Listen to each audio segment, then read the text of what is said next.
Man, I wish that I could say that every transaction that I've worked has been great and the clients love me, but that would simply just not be true. There are some people out there that I don't want to talk to, and I'm sure they don't ever want to talk to me again. And I'm going to tell you about one of them in this video.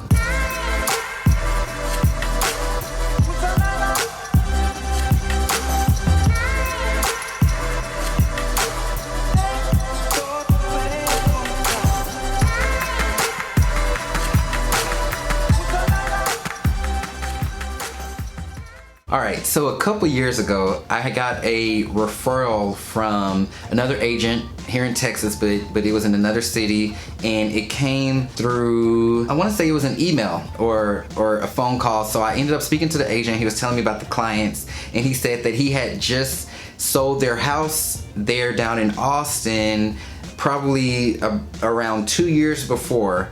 So they were now living here in the DFW area, and they needed to sell their house. And so they needed an agent to help them sell their house. They had only been living in the house for a year, and it was a new build. So already I knew that it was going to be a little bit of a challenge, because trying to sell a new build after only a year of being there is probably not made any money, and there's most likely still homes being built around you. So I already knew that it was going to be a challenge, but he told me that they were great people, nice people, and you know, he was confident in me that I could help them out. Of course, I was like, great. We talked about the referral fees, got all the paperwork done, and it was set to go. So I had the information. So I immediately called them and introduced myself and set up a appointment to go and visit them. They were very eager. They were, you know, excited to talk to me. The other agent had prepped them already, so they were expecting my call. We set up a meeting for probably about the next day, no, 2 days later. And their home was actually located in Arlington, so I would say it was around 30 minutes away from where I kind of live. So it was a little bit of a drive, but I've sold out there before. I was very familiar with the area. I've actually lived out there for a little while when I first moved to Texas, so I knew the area like the back of my hand. It wasn't a big deal. Drove out there, bright sunny day, and the drive was actually pretty peaceful. There wasn't any traffic.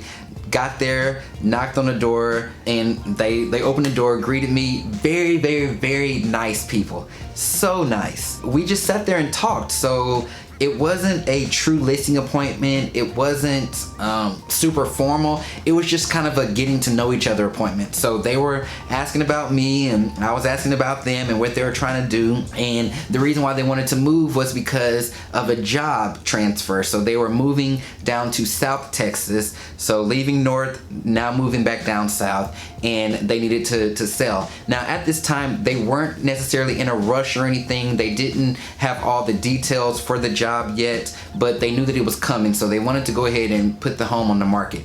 Now, one thing that I do is I always set the right expectations. We talked about pricing a little bit, but it wasn't too deep of a price conversation, but I did make them aware of, hey, they're building brand new homes just like yours right around the corner from you. This neighborhood is not done yet. We're gonna have a little competition with the builder, so it's something to be expected. We're gonna have to make ourselves stand out, and the way that we're gonna be able to do that is through price. They understood because it made perfect sense. So at this appointment, what I did was I walked them around the house to tell them everything that they needed to do to the house, just to make sure that we can get the most value out of the home. And they said, okay, we're gonna do it all. So I left there, everything was great. I left there, everybody was happy, we're super excited, and we made a follow-up appointment for a week later, because they were gonna take a week to get all of those things done. And so we set a follow-up appointment.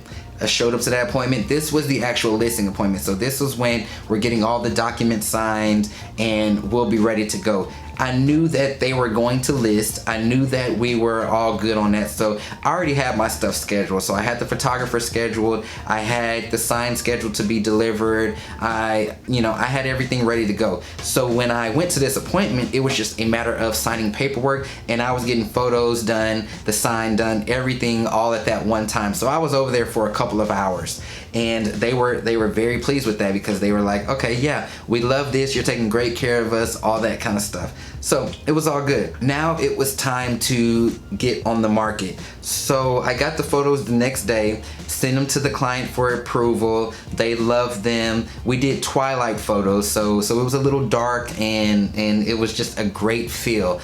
Really made it stand out. We set a comfortable price, and it was time for it to go live. So we went live on there. For the first couple of days, we had a lot of showings, just like any home that would go live.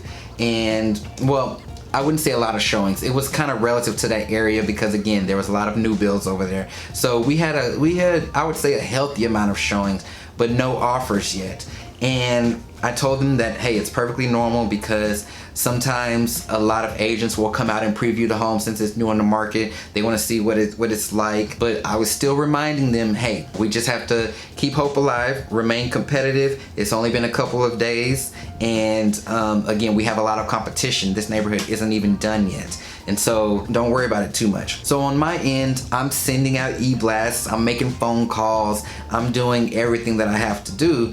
And then I want to say it was that weekend. So we've been listed for probably like a week. I'm at home on a Sunday evening because I had worked all weekend. I'm at home on a Sunday evening, and then I get a call from my broker, and he says, hey, I just received a call from an agent that referred you a deal who said that these clients are very unhappy with you and you haven't sold their home yet, and this and that. You need to talk to them. And I was like, what? Are you serious? Like, I just saw them the other day and I just talked to them and everything was all good.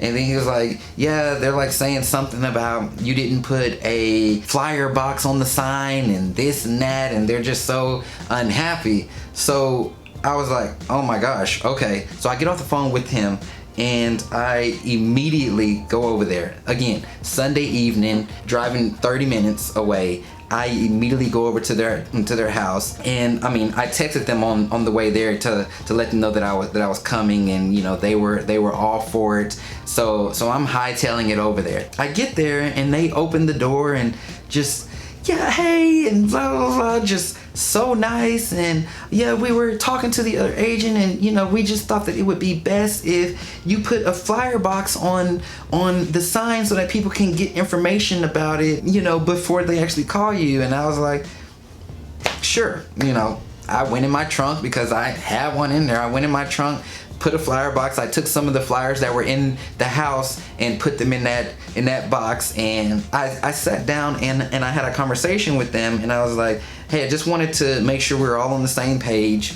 We've only been listed about 7 days, you know, and I know y'all are like anxious and we definitely want to get it sold, but the average days on market is this, and honestly, I don't want to reduce y'all's price anymore because we're already pretty low. And they were like, oh yeah, you're right, but now we have to be out of town, they said, before the end of the month. So their timeline had changed, and so they were anxious, but they didn't tell me. They just kind of went back to that referral source and, you know, called me, whatever, who called my broker and just made this big thing. But anyways, I set them at ease. I thought we were all good. Another couple days passed. I finally got a contract on their house from an effort that I did, but I'm sure they probably thought that it was that box on the sign, but whatever. At the end of the day, I just want to get their home sold. And so we went under contract and everything, and so now they need to get a home to live in. So they need to buy a home. And guess what question comes up? Well, since we use you to sell our property, we're thinking that you can give us X amount of dollars back on the new home. And y'all, I really don't like these types of conversations because, you know, I have to pay the referring agent a referral fee. I still have to pay my broker, and I mean, it's just a lot of money going out. And so I actually agreed to it. I was like, you know what, y'all are right. I don't really know y'all. We got this done in 2 weeks. Even though you complained on me, I think y'all are still nice people and this and that. Closing day for their home here. Come to find out, they didn't want to go to a title company. So they wanted to close at their house. And I was like, all right. So I arranged for a mobile notary to come in and close the transaction. I let them know that, hey, this is last minute. They're probably just gonna get a notary. They may not know a lot, but I'll try to make sure that all of your questions are answered. Y'all, so they had pretty much any question you can imagine for the notary. So what I ended up doing was I had my iPad and I zoomed in, like, well, Skyped in, whatever you want to call it, the title, the escrow agent.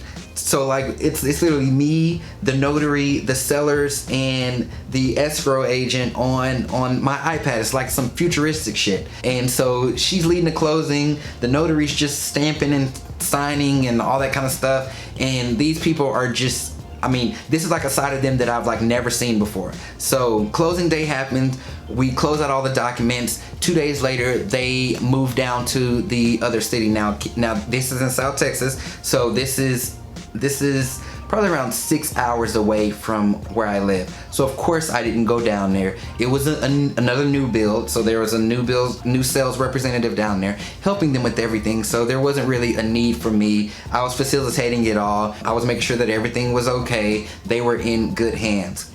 Something must have went down from the closing to the actual time that they closed on that new house, because more money came up. Like, oh, well, we ended up seeing how much you were making and this and that, and so we want some more money. And at this point, I'm just like, all right, these guys have told on me, and I don't like no snitches, but y'all done told on me. You made this big deal about what I was doing. I wasn't moving quick enough for you. You sat there and pulled these last minute stunts on me, and then just acted so inconvenient when I'm pulling out all these stops to get y'all in the most comfortable position possible, freaking Skyping in an escrow agent, then facilitating another transaction from 6 hours away from the actual home, and you know, like I'm doing the most, and then you want to ask me for more money. You know what? I actually agreed. I was just like, whatever, I want to be done with y'all. Like I'm totally done, and it is what it is. You know, everybody, the referral, thank you. You can have your referral fee. Y'all can have y'all's rebates, whatever you want. I'm just totally done. Since they were a client, they still got put in my process. They got put in my past client process to, you know, where they receive gifts and the emails and everything. So it was the holiday time by now, and they received a Christmas card from me, or a holiday card, excuse me. They received a holiday card from me, and the holiday card, it had like glitter on it, and it was a nice holiday card though, and we wrote nice messages in there, and I actually had personal messages about their family, and so I mailed those holiday cards out. Next thing you know, they go on my broker's website or on our Facebook, leave this like horrible review about me, and then talked about, and then he sent this joke of a holiday card that got glitter all over my car, and I think he was trying to prank us and this and that. If I ever hear from him again, we're gonna press charges, and this, like, going on just some like crazy shit. And I was just like, what the, like, you know, these guys. So lesson of that story is, no matter what you do, no matter how much you break your back for people, they're always gonna find a way to hate something that you're doing. They're always gonna find a way to poke fun at your name. They're always gonna be unhappy about something. And it could literally be what's going on in their personal life. So, whole moral of the story is, just don't take it personal. If you know what you did was what you had to do, if you know that you pulled out all the stops, if you know that you put your best foot forward, that's all. That's all you have to be concerned about. Some people are just gonna be unhappy.